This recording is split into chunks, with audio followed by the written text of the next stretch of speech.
Welcome back everyone. Welcome to civil service study practice set number ये 78 है। UPPSC PCS के लिए series चल रही है और प्रैक्टिस करेंगे इसमें हम करंट अफेयर्स के प्रश्नों पर।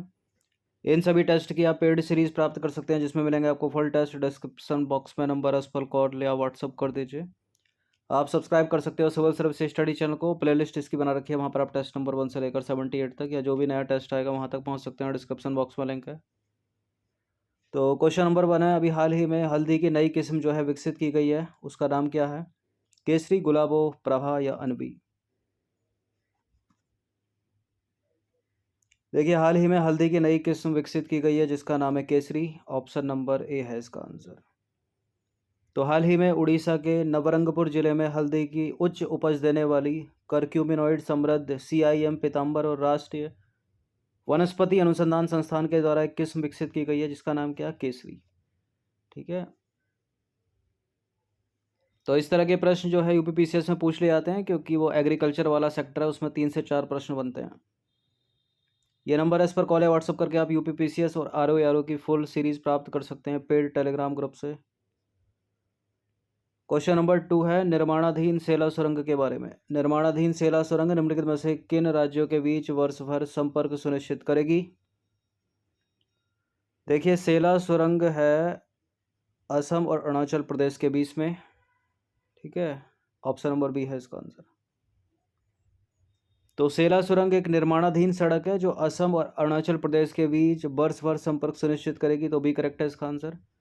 और वर्ष 2019 में भारत के प्रधानमंत्री ने इस परियोजना की नींव रखी थी। इसका जो अनुमान था कि जून 2022 तक पूरा कर लिया जाएगा इसको, लेकिन कुछ और समय इसमें लग रहा है जिसको बढ़ाकर जो है वर्ष के अंत तक यानी 2020 के अंत तक जो है इसको कंप्लीट कर लिया जाएगा। इम्पोर्टेंट है, असम और अरुणाचल प्रदेश के बीच, याद रखिएगा। क्वेश्चन नंबर 3 पर आ जाइए। निम्नलिखित में से किस केंद्र शासित प्रदेश को 100% जैविक प्रदेश घोषित किया गया है? लद्दाख, चंडीगढ़, पुदुचेरी या लक्षद्वीप? इसका आंसर है ऑप्शन नंबर डी, लक्षद्वीप। तो भारत की भागीदारी गारंटी प्रणाली के तहत द्वीपों के पूरे लक्षद्वीप समूह को जैविक कृषि क्षेत्र घोषित किया गया है।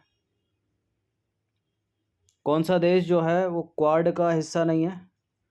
क्वाड में कौन कौन मेंबर?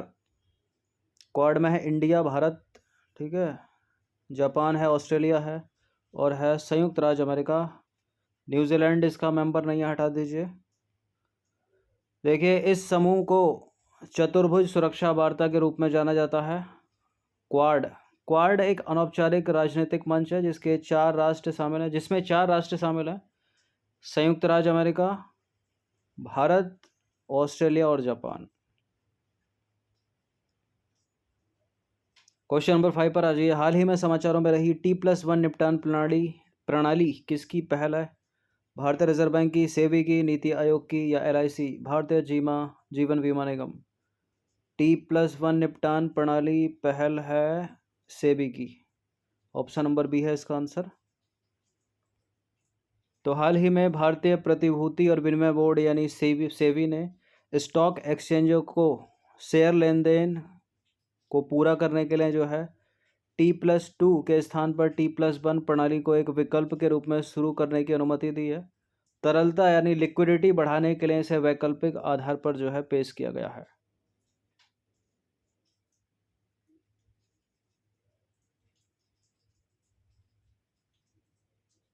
क्वेश्चन नंबर 6 पर आ जाइए। हाल ही में आई अपडेटेड ग्राउंड स्लेव रिपोर्ट जिसमें संकेत दिया गया था कि जलवायु परिवर्तन 2050 तक 6 विश्व क्षेत्रों में 216 मिलियन लोगों को अपने देशों में स्थानांतरित करने के लिए मजबूर कर सकता है, को किसके द्वारा जारी किया गया है? अपडेटेड ग्राउंड स्वेल रिपोर्ट है, ठीक है, स्लेब नहीं है, ग्राउंड स्वेल रिपोर्ट है। किसने जारी किया है इसको? विश्व बैंक ने, ठीक है, ऑप्शन नंबर ए है इसका आंसर। तो हाल ही में विश्व बैंक ने यानी वर्ल्ड बैंक ने जारी अद्यतन ग्राउंड स्वेल रिपोर्ट ने जो है संकेत दिया है कि जलवायु परिवर्तन 2050 तक 6 विश्व क्षेत्रों में 216 मिलियन लोगों को जो है अपने देशों में स्थानांतरित करने के लिए मजबूर कर सकता है।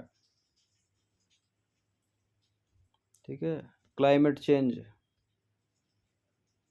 क्वेश्चन नंबर 7 पर आ जाइए। हाल ही में नीति आयोग और है रॉकी माउंटेन इंस्टीट्यूट और है RMI इंडिया ने किसे बढ़ावा देने के लिए शून्य कैंपेन शुरू किया है? प्रदूषण मुक्त समुद्र तट, शून्य शीशा यानी लैड युक्त पेट्रोल, शून्य प्रदूषण वितरण वाहन, भारतीय शहरों को ठोस अपशिष्ट मुक्त बनाना। नीति आयोग है, रॉकी माउंटेन इंस्टीट्यूट है और RMI इंडिया ने शून्य कैंपेन शुरू किया है। और ये शून्य कैंपेन किसके लिए है? शून्य प्रदूषण वितरण वाहन, ऑप्शन नंबर सी। तो हाल ही में नीति आयोग ने, रॉकी माउंटेन इंस्टीट्यूट ने और RMI इंडिया ने जो है शून्य अभियान शुरू किया है। ठीक है, पहला तो ये शून्य अभियान किसने शुरू किया है, तो इन तीनों का नाम याद रखिएगा। और यह उपभोक्ताओं और उद्योग के साथ काम करके शून्य प्रदूषण वितरण वाहनों को बढ़ावा देने की पहल है, शून्य अभियान। क्वेश्चन नंबर 8 पर आ जाइए। बिल्ड बैक बेटर वर्ल्ड पहल किसके द्वारा शुरू की गई थी? सार्क देश, G7, आसियान देश, ब्रिक्स देश। ये G7 कंट्री की पहल है, बी है इसका आंसर। तो G7 देशों ने चीन के बेल्ट एंड रोड इनिशिएटिव का मुकाबला करने के लिए 47वें G7 शिखर सम्मेलन में बिल्ड बैक बेटर वर्ल्ड पहल का प्रस्ताव रखा। क्वेश्चन नंबर 9 पर आ जाइए। करंट अफेयर्स का प्रश्न है ये भी। देखिए, अभी हाल ही में नारगोनो कराबाख इलाके की विवादित जमीन को लेकर जो है वर्षों से चल रही लड़ाई में आर्मेनिया के 105 सैनिकों की मृत्यु हो गई। आपको बताना है कि नारगोनो कराबाख विवादित क्षेत्र जो है किन दो देशों के बीच विवाद का कारण है? Uzbekistan Kazakhstan, Armenia Azerbaijan, Armenia Tajikistan या अफगानिस्तान और पाकिस्तान। हाल ही में आर्मेनिया के 105 सैनिकों की मृत्यु हो गई है, तो इस प्रश्न के सही होने की उम्मीद आर्मेनिया होना ही चाहिए उसमें। ठीक है, आर्मेनिया और अजरबैजान, ऑप्शन नंबर बी है इसका आंसर। तो देखिए, ऑप्शन नंबर बी, आर्मेनिया और अजरबैजान के बीच जो है वर्षों से सीमा पर चल रहा संघर्ष जो है थमने का नाम नहीं ले रहा है। और भारत समेत कई देशों ने इस संघर्ष विराम को जो है, उन्होंने कहा है कि आप अपने इस संघर्ष विराम पर विराम लगा दो, मतलब आग्रह किया है इस लड़ाई को ख़त्म करने के लिए। और इस बीच आर्मेनिया ने जानकारी दी है कि अजरबैजान से चल रही लड़ाई में उसके 105 सैनिकों की मृत्यु हो गई आर्मेनिया के, और संभावना जताई जा रही है कि ये लड़ाई जो है आगे भी और बढ़ सकती है। विवाद का कारण अगर इसका हम देखें तो आर्मेनिया और अजरबैजान के बीच नारगोनो कराबाख इलाके की विवादित ज़मीन को लेकर वर्षों से लड़ाई जारी है। 4400 वर्ग किलोमीटर में फैले नारगोनो कराबाख इलाके पर कब्जे को लेकर जो है दोनों देश आमने सामने आ जाते हैं। नारगोनो कराबाख जो क्षेत्र है वो अजरबैजान का हिस्सा है, लेकिन 1994 में जंग के बाद आर्मेनिया द्वारा समर्थित जातीय आर्मेनियाई बलों ने इस पर कब्जा कर लिया था। और जानकारी के अनुसार जो है नारगोनो कराबाख को अंतर्राष्ट्रीय स्तर पर किसका हिस्सा माना गया है? अजरबैजान का हिस्सा माना गया है। लेकिन जो आर्मेनिया है, आर्मेनिया के जो जातीय गुट हैं उन्होंने इस पर कब्जा कर रखा है, यही है विवाद। क्वेश्चन नंबर 10 पर आ जाइए। निम्नलिखित में से कौन सा दिवस वर्ष में 2 बार मनाया जाता है? विश्व शौचालय दिवस यानी वर्ल्ड टॉयलेट डे, विश्व हिंदी दिवस, विश्व जल दिवस, अंतर्राष्ट्रीय जैव विविधता दिवस। साल में 2 बार मनाया जाने वाला दिवस है इनमें से विश्व हिंदी दिवस, ऑप्शन नंबर बी है इसका आंसर। तो देखिए, देश में हर साल 14 सितंबर को जो है हिंदी दिवस मनाया जाता है, और हिंदी भाषा को बढ़ावा देने के मकसद से जो है यह दिवस मनाया जाता है। हिंदी दिवस वर्ष में 1 बार नहीं बल्कि 2 बार मनाया जाता है। 14 सितंबर के अलावा 10 जनवरी को जो है विश्व हिंदी दिवस मनाया जाता है। और दुनिया भर में लगभग 120 मिलियन लोग दूसरी भाषा के रूप में हिंदी बोलते हैं, और 420 मिलियन से अधिक लोग इसे अपनी मातृभाषा के रूप में बोलते हैं।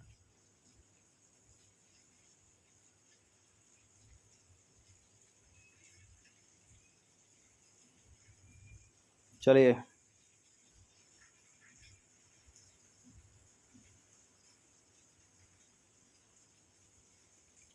क्वेश्चन नंबर 11 पर आ जाइए। निम्नलिखित में से किसके द्वारा वित्तीय समावेशन सूचकांक जारी किया जाता है? भारतीय रिजर्व बैंक, विश्व बैंक, वित्त मंत्रालय या नीति आयोग? वित्तीय समावेशन सूचकांक है ऑप्शन नंबर बी, भारतीय रिजर्व बैंक का। ठीक है, ऑप्शन नंबर बी है ना, डी कहाँ से आ गया? बी। तो भारतीय रिजर्व बैंक द्वारा समग्र वित्तीय समावेशन सूचकांक जारी किया जाता है और इसे आरबीआई द्वारा वर्ष 2021 में बिना किसी आधार वर्ष के विकसित किया गया था और प्रत्येक वर्ष जुलाई में जो है इसको प्रकाशित किया जाता है। क्वेश्चन नंबर 12 पर आ जाइए। निम्नलिखित में से किसे लद्दाख के सर्वोच्च नागरिक सम्मान डीपाल RNGM डस्टन पुरस्कार 2022 से सम्मानित किया गया? Dalai Lama, option number A है इसका आंसर। तो हाल ही में तिब्बती आध्यात्मिक गुरु दलाई लामा को मानवता की सेवा के क्षेत्र में उनके योगदान के लिए लद्दाख के सर्वोच्च नागरिक सम्मान दीपाल RNGM डस्टन पुरस्कार से सम्मानित किया गया है। इनका नाम याद रखिएगा। क्वेश्चन नंबर 13 पर आ जाइए। हाल ही में रक्षा अनुसंधान और विकास संगठन DRDO के नए अध्यक्ष के रूप में किसे चुना गया है? इस प्रश्न पर हम चर्चा कर चुके हैं पहले भी। इसका उत्तर क्या है? इसका उत्तर है Sameer V Kamath, option number A. तो हाल ही में देश के प्रतिष्ठित वैज्ञानिक डॉक्टर समीर वी कामत को रक्षा अनुसंधान और विकास संगठन विभाग का सचिव तथा रक्षा अनुसंधान और विकास संगठन DRDO है वैसे ये, इसका जो है अध्यक्ष चुना गया है इनको। और इनको जो है रक्षा मंत्री राजनाथ सिंह जो हैं उनका वैज्ञानिक सलाहकार भी नियुक्त किया गया है डॉक्टर समीर वी कामत को। ये किसका स्थान लेंगे DRDO के अध्यक्ष के पद के रूप में? जी सतीश रेड्डी का स्थान लेंगे। क्वेश्चन नंबर 14 पर आ जाइए। राष्ट्रीय लघु उद्योग दिवस कब मनाया जाता है? राष्ट्रीय लघु उद्योग दिवस मनाया जाता है अगस्त में, 30 अगस्त को।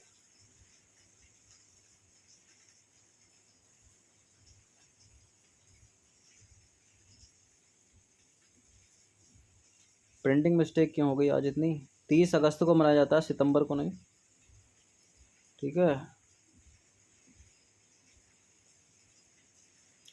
तो भारतीय समाज में सूक्ष्म एवं लघु उद्योगों के महत्व को मान्यता देने हेतु हर साल 30 अगस्त को राष्ट्रीय लघु उद्योग दिवस का आयोजन किया जाता है और यह दिवस आम लोगों को रोजगार प्रदान करने में छोटे व्यवसायों के महत्व को मान्यता प्रदान करता है और उन्हें प्रतिष्ठित करने हेतु जो है समर्पित है।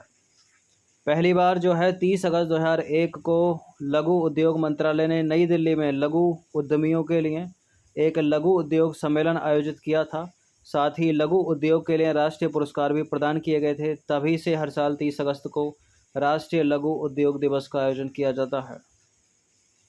क्वेश्चन नंबर 15 पर आ जाइए। केंद्रीय प्रत्यक्ष कर बोर्ड यानी CBDT के संबंध में दो स्टेटमेंट है, बताने के इनमें से कौन सा करेक्ट होगा? केंद्रीय राजस्व बोर्ड अधिनियम 1963 के तहत कार्यरत यह एक वैधानिक प्राधिकरण है। केंद्रीय प्रत्यक्ष कर बोर्ड, इसमें एक होता है अध्यक्ष और 6 होते हैं इसमें सदस्य। बिल्कुल ये करेक्ट है, दोनों के दोनों स्टेटमेंट CBDT से रिलेटेड। तो केंद्रीय प्रत्यक्ष कर बोर्ड केंद्रीय राजस्व बोर्ड अधिनियम 1963 के तहत कार्यरत एक सांविधिक प्राधिकरण है। सांविधिक है, संवैधानिक नहीं, याद रखिएगा। और केंद्रीय प्रत्यक्ष कर बोर्ड में एक अध्यक्ष होता है और 6 होते हैं सदस्य। तो दोनों के दोनों स्टेटमेंट करेक्ट हो जाते हैं, डी है इसका आंसर। क्वेश्चन नंबर 16 पर आ जाइए। निम्नलिखित में से कौन सा जो है सही सुमेलित है? यह रिपोर्ट, यह प्रकाशन कौन करता है? वैश्विक वित्तीय स्थिरता रिपोर्ट के सामने वर्ल्ड बैंक लिखा है और वित्तीय स्थिरता रिपोर्ट के सामने लिखा है नीति आयोग।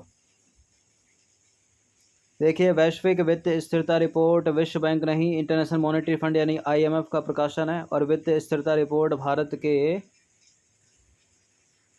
RBI का प्रकाशन है। तो गलत है दोनों के दोनों स्टेटमेंट, डी है इसका आंसर, नीति आयोग नहीं। तो वैश्विक वित्तीय स्थिरता रिपोर्ट अंतर्राष्ट्रीय मुद्रा कोष का प्रकाशन है और वित्तीय स्थिरता रिपोर्ट भारत की भारतीय रिजर्व बैंक का प्रकाशन है। दोनों के दोनों गलत हैं। क्वेश्चन नंबर 17 पर आ जाइए। इंडिया डिस्क्रिमिनेशन रिपोर्ट किसके द्वारा जारी की जाती है? ऑक्सफैम इंडिया, विश्व बैंक, विश्व मुद्रा कोष या फिर नीति आयोग? विश्व मुद्रा कोष या अंतर्राष्ट्रीय मुद्रा कोष, एक ही बात है।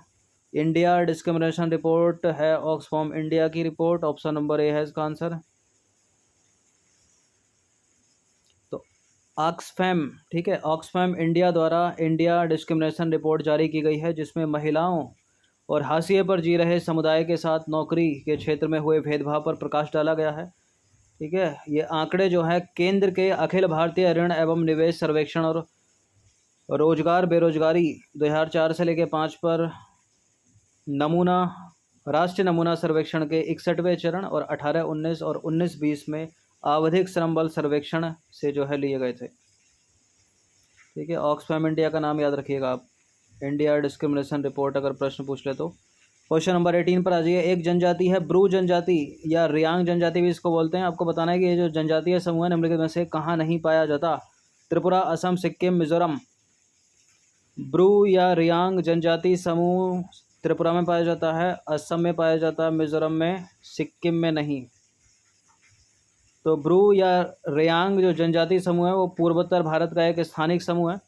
ज़्यादातर ये लोग त्रिपुरा में, मिजोरम में, असम में पाए जाते हैं और त्रिपुरा में उन्हें विशेष रूप से संवेदनशील जनजातीय समूह के रूप में मान्यता प्राप्त है।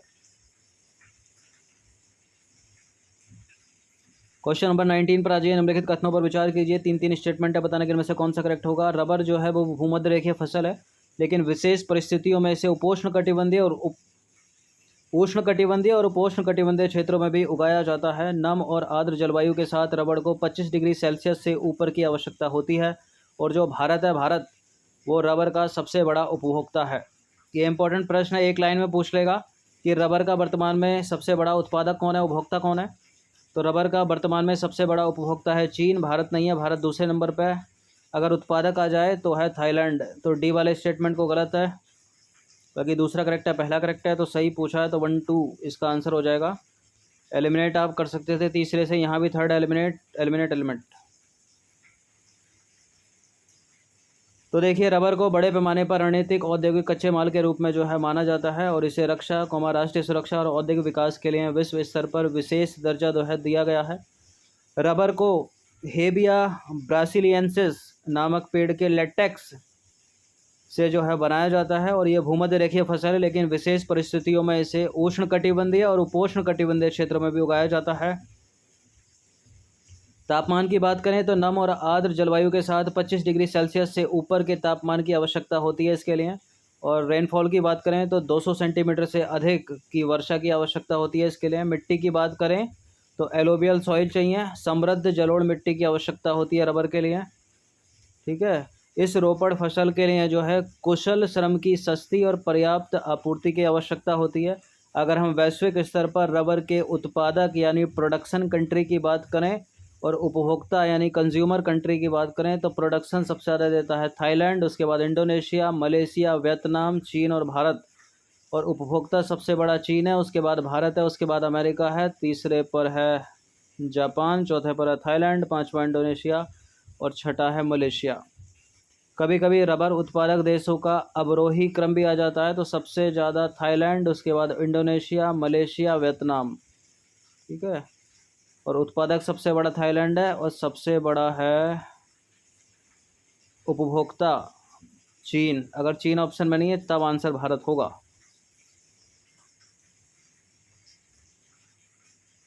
नाइनटीन नंबर का क्वेश्चन था ये।